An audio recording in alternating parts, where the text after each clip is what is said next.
Stop begging for love.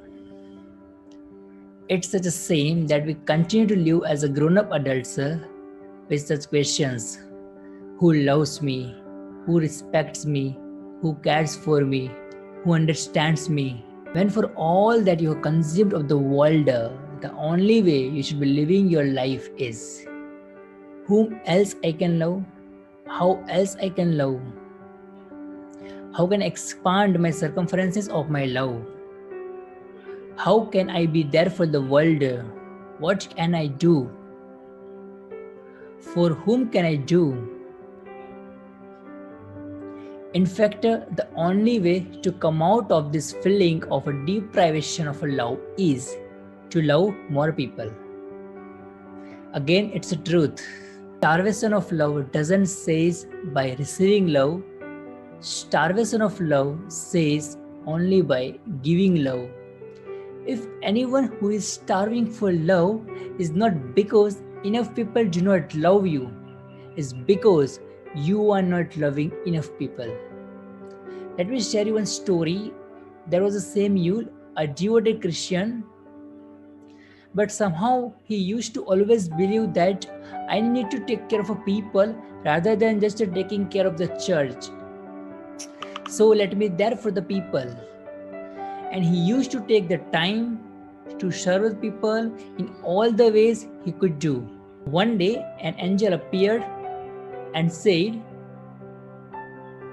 "Where are the houses of John, Mary and Peter?" And Samuel said, "This is the house of John, this is the house of Mary, and that is the house of Peter." "But why are you asking?" Angel said, "I have brought up a list of people who loves God and I have brought a gift for them." Then Samuel said, "Then my name must be there in the list." Angel checked and told her, "No, your name is not there." And she disappears for some time. In the night, Samuel did not sleep. Next sunrise, he again went back to serve the people.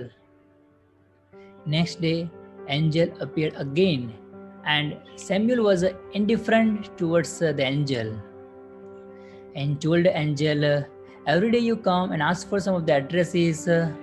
Am I a GPS system for you or what?" And angel told Samuel that yesterday I brought a book having a list of the people who love the God, but your name was not there.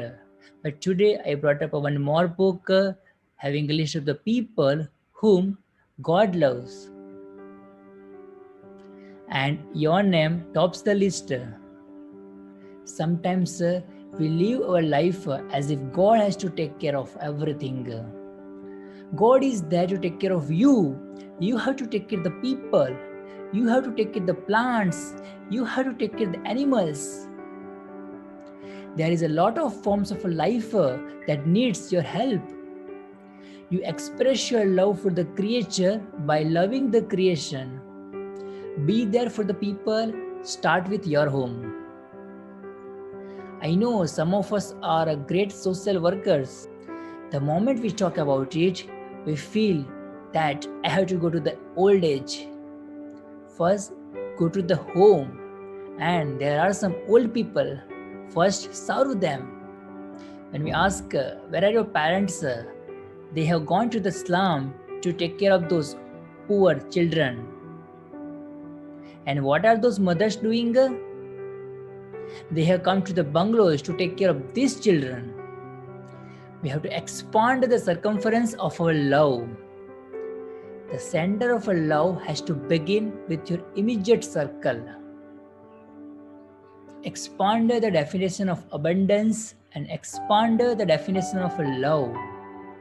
Stop consuming the world for your love and start being a source of love. And be there for everybody.